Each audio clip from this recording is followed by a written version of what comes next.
BoogeyMan Ben coming round the bend. Is BoogeyMan Ben?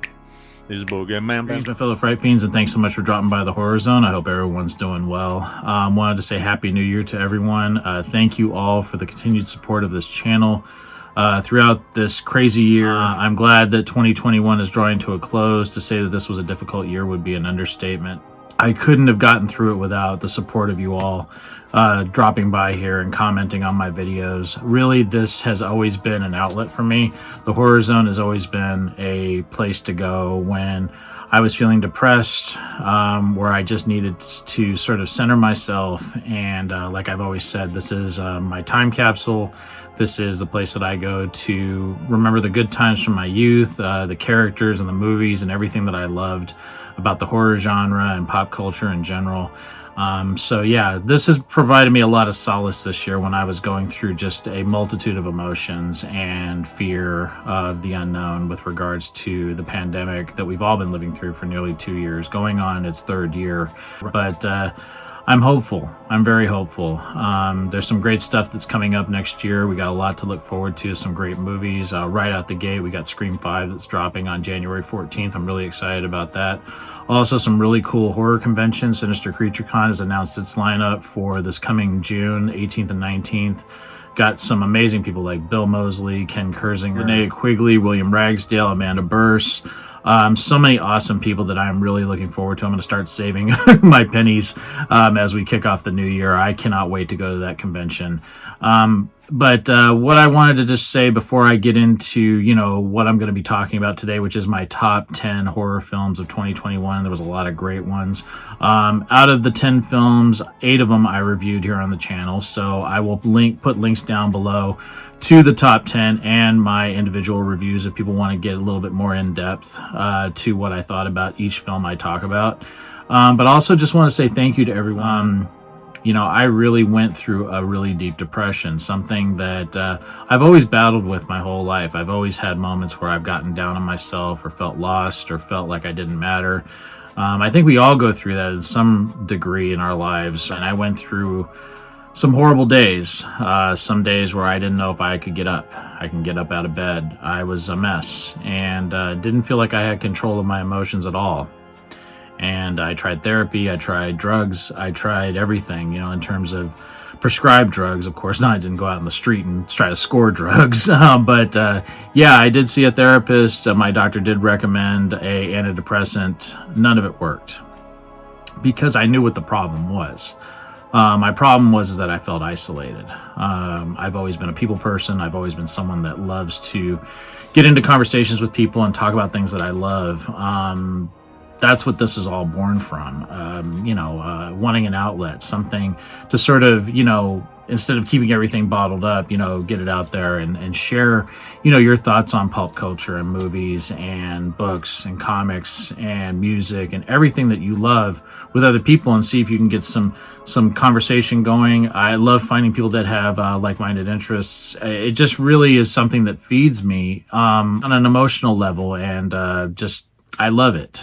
And when I couldn't do that, when we hit the 9th month a year ago, I started having just this anxiety, really bad anxiety and panic attacks, and just feeling cooped up. I felt like nothing mattered. I felt like no matter what I did, it was hollow. There was a lot of videos this year. Even though I did more videos this year than I did the previous 2 years, I deleted a lot of videos that I had shot and was editing, because I just couldn't stand looking at myself. That's how bad I got.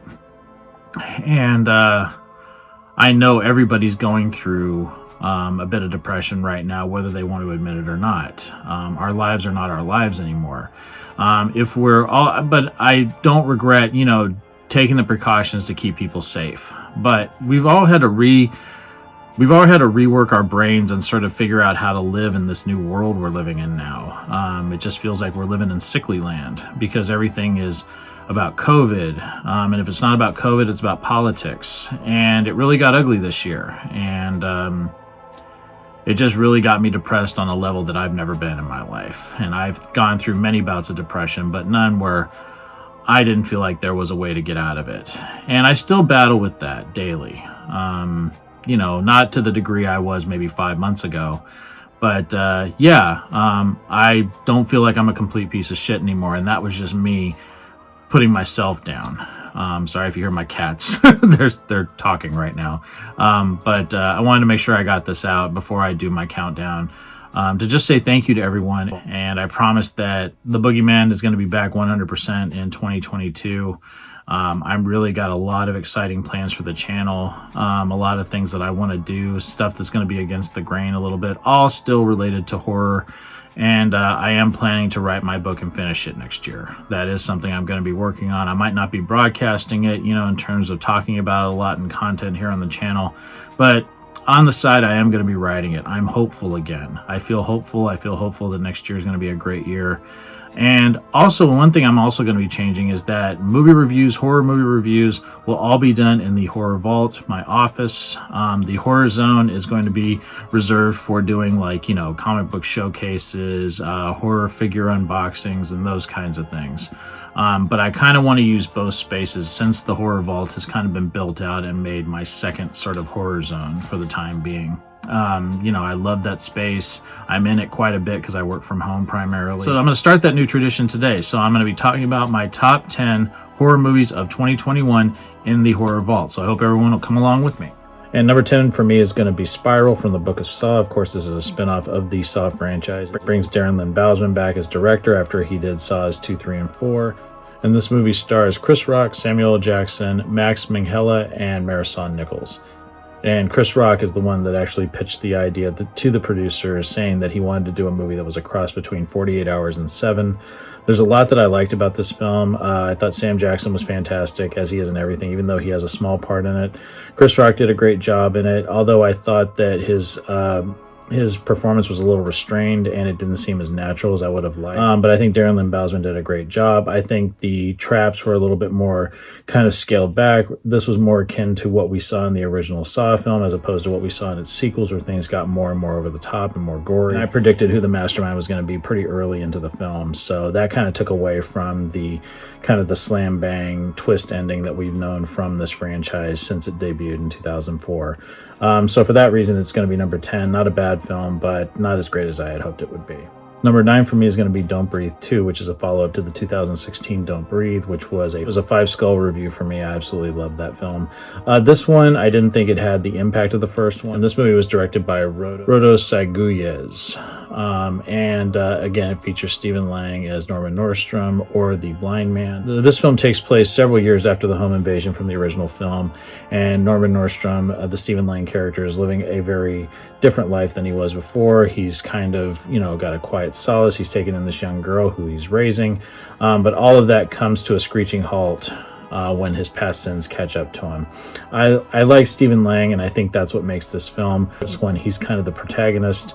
He's the one you're rooting for, which is strange given the events that happened in the first film, but it works. I really liked the relationship between the blind man, or Norman Nordstrom, and the character of Phoenix, played by Madeline Grace. I thought that was the strength of the film. The antagonists in this film are a little too one-note, and but they are, menacing, and I thought that, some of the action set pieces were really well done. Stephen Lang is a beast. I think he's absolutely fantastic, and I think the direction was really well done. And I like the way that it ended. I think it wrapped up beautifully. And yeah, it's a great film, one that I really enjoyed, and one that I had wanted to do a fuller review on this year, but just didn't get around to doing it. Number 8 for me is going to be the third Conjuring film, The Conjuring, The Devil Made Me Do It. This was a film I was really eagerly anticipating. I'm a huge fan of the first two Conjuring films. I think my favorite is the second film. That one just was absolutely terrifying with the Bill Wilkins character and the introduction of Valak, the nun. Just so many great moments in that film. And this one, just for me, didn't live up to that one. Again, this is one that I didn't see in the movie theater. I saw this one on HBO Max. And I think that actually led to it not being as impactful. Also, I wasn't as big a fan of the story in this one. This one deals with a murder that was linked to demonic possession. It's not a haunted house story like the first two were. But I do give them credit for trying something different. Vera Farmiga and Patrick Wilson as the Warrens are fantastic as always in this. I mean, their chemistry is unlike any other, and I just love them in the roles. Also, I was a big fan of John Noble as Kastner. I just didn't think it was as scary as the other ones. This one wasn't directed by James Wan. This was directed by Michael Chaves, who directed The Curse of La Llorona, and I actually thought The Curse of La Llorona was a better film than this one. A lot of people crap on that film, but I actually liked it. But yeah, it wasn't terrific, it wasn't bad, it just was less memorable than the first two, and that's a shame, but I do need to revisit it. And yeah, I mean, I still enjoyed it for what it was, but just didn't have the impact those first two did. Number 7 for me is going to be Godzilla vs. Kong. Again, another one I didn't get to see in the movie theaters. Most of the movie theaters were still closed around me when this one premiered. It was, again, on HBO Max that I watched it, but had such a great time with it. I grew up loving Godzilla. A huge Godzilla fan, and just loved those Japanese films. Really was a big fan of them. Had a lot of Godzilla collectibles growing up. In fact, still have one that I was given when I was 10 years old by my Uncle Tim. Putting those two titans together, just everything worked in this film for me. It was a lot of fun. It was the first film I watched in 2021 that really got me excited about the prospects of blockbuster movies coming back after a year like we had last year where not a lot of new movies came out. And I think Adam Weingart, who I'm a big fan of from movies like You're Next and The Guest, did a terrific job of handling this film and balancing the two characters. And a terrific cast with Alexander Skarsgård, Millie Bobby Brown, Rebecca Hall, Brian Tyree Henry. Can't say enough great things about everyone in it, and it was the movie that I needed when it came out. It just really made me happy, and just really, really exciting, fun. Can't say enough great things about it. Number 6 for me is going to be Antlers. This is Scott Cooper's film, produced by Guillermo del Toro. And this was a film that was supposed to come out close to my birthday in 2020, but again was pushed back because of the pandemic. And then it just sort of sat in limbo for a while before being dumped right before Halloween. It came out on October the 29th of this year and was quickly in and out of theaters, so I didn't get to see it. It finally premiered just recently on demand, and I bought it off of iTunes because I really have been wanting to see it, and I wanted to do a full review of it, but didn't get around to doing it. But Scott Cooper, I'm a huge fan of from movies like Out of the Furnace and Black Mass. I think he's a fantastic director, and who can't say enough great things about Guillermo del Toro. The setting of this movie takes place in an isolated Oregon town. Its focus is on a middle school teacher and her brother, who is the sheriff, and they become embroiled with an enigmatic student whose dark secrets lead to a terrifying encounters with an ancestral creature.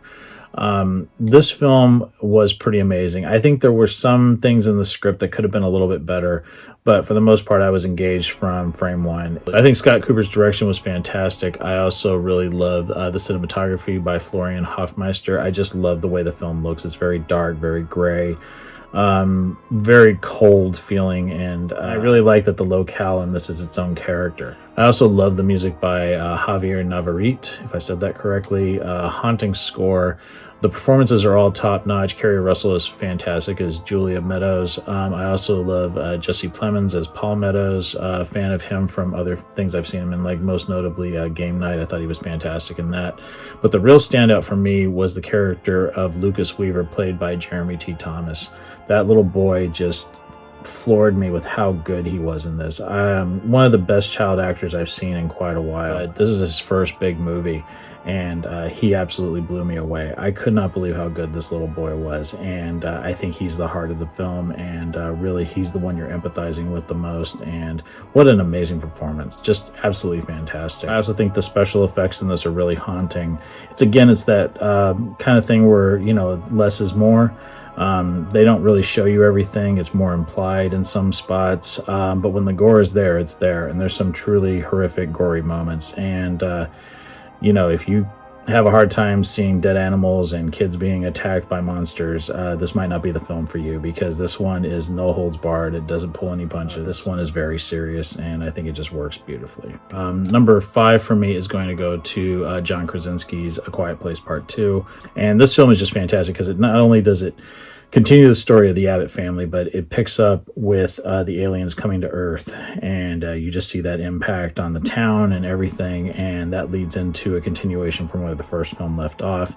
And this is a bigger landscape. They're not just isolated on the farm this time. They're going out into the world. Addition of the character of Emmett, who's played by Cillian Murphy. You also have Diamond Hatsu. Fantastic cast, and I love that this one was more geared towards following the character of Reagan, played by Millicent Simmons. Even though Emily Blunt is still a major part of the film, It's all about Reagan in this one, Reagan and Emmett. And I thought that was kind of refreshing instead of a retread of what we had saw in the first film. So hats off to John Krasinski. He wrote and directed an amazing film. Number 4 for me is going to be James Wan's *Malignant*. Now, I know this was a very divisive film. I know a lot of people either loved or hated this film. This was just something that I was not expecting at all. I had heard rumors prior to this coming out that this was going to be James Wan's take on a giallo film, so like a Argento or a Bava film. Right out the gate, you're like, what is this that we're in for? It had elements of some of James Wan's, films like Insidious or Conjuring with, a supernatural angle, but then it just goes totally off the walls, bonkers, and it's gory, it's amazing. I don't give a fuck what people say about it. I absolutely loved it, and the less you know about it going into it, the better. Number 3 for me is going to be David Gordon Green's Halloween Kills, follow-up to Halloween 2018.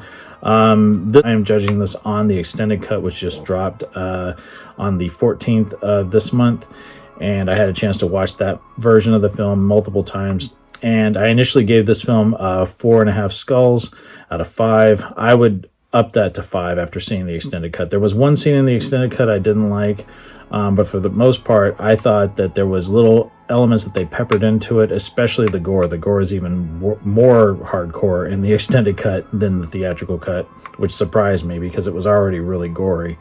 But the ending on the extended cut is what the film should have ended. I know that they're setting Halloween ends 4 years in the future. I felt like this ending should have still been utilized in the theatrical cut because it just adds something to it. The movie ends too abruptly in the theatrical cut. Now we're down to the top 2. So number 2 for me is going to be Candyman. Directed by Nia DaCosta, written by Jordan Peele, Wynn Rosenfeld, and Nia DaCosta, starring Yahya Abdul-Mateen II, Teyana Paris, Nathan Stewart Jarrett, Coleman Domingo, Vanessa Williams. It takes the themes that were established in that original film and puts it onto a bigger canvas so you understand more of what the Candyman represents. And it is just heartfelt and impactful. And I think everybody in the cast does a phenomenal job. This is just absolutely a beautiful, haunting horror film that everybody needs to watch, especially if you appreciated that 1992 original film. And number 1 on my list for 2021 is going to be Ghostbusters Afterlife, a film that I wanted for so long. I wanted a third Ghostbusters film. I grew up loving the original films. I saw the first film when I was 10 years old in 1984, saw the second film in 1989 when I was 15 years old, and I had always hoped that there would be a third film that would show up maybe a couple years later. And we'd have to wait over 30 years for another Ghostbusters film. Yes, we did have the 2016 remake with Melissa McCarthy, Kristen Wiig, Leslie Jones, and Kate McKinnon that Paul Feig did, but nothing really satisfied me until this film came out. And with the tragic passing of Harold Ramis in 2014, I didn't know if this film was possible. I didn't know if there would ever be a film where we would see this old universe and get these characters, the surviving characters, back together. But Jason Reitman just did a phenomenal job. I know his dad was pretty much watching him through the entire process, so that must have been completely nerve-wracking. But what a beautiful film. Not the Ghostbusters 3 I thought I would get. I mean, very different. It's in a different landscape, a different town, deals with different characters that are tied to a member of the original Ghostbusters, but it does bring all of the elements back. I love the special effects. I love the story.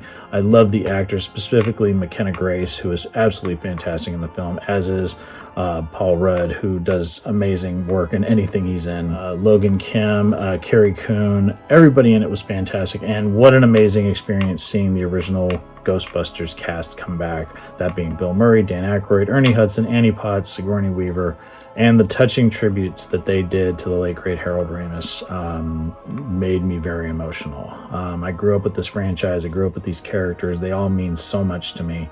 And this amazing send-off for Harold Ramis, who passed away so many years ago, was just absolutely breathtaking and amazing to watch. And I didn't have a more emotional experience in the theater this year than I did when I saw Ghostbusters Afterlife. It made me sort of start to heal and put away my, the hang-ups that I had this year about myself, and just remember what it was like to be a kid loving these films.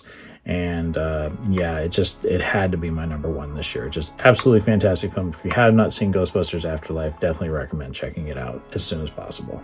So that is going to be it, fellow fiends. That is my top 10 horror films of 2021. I want to thank everyone for taking the time to watch this video. Thank you all for the amazing support this year here on the channel. I'm nearing 4,000 subscribers, which is crazy. I know 2022 is going to be a great year. I have a lot of things planned. I hope everyone has a very safe and happy new year, and I'll see you guys on the other side in 2022. So take it easy, stay scared as always.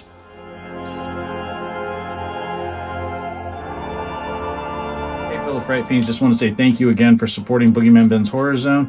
If you're brand new to the channel and you haven't yet subscribed, please hit the subscribe button down below, hit the bell notification so you're updated every time I drop a new video. I typically do this once or twice a week with new content. I've been doing this for over 11 years, and the horror genre is a passion of mine, and it really means a lot to me that I can share that passion with all of you guys. Thanks so much again for the support, and I'll talk to you again later. Take it easy, stay scared as always.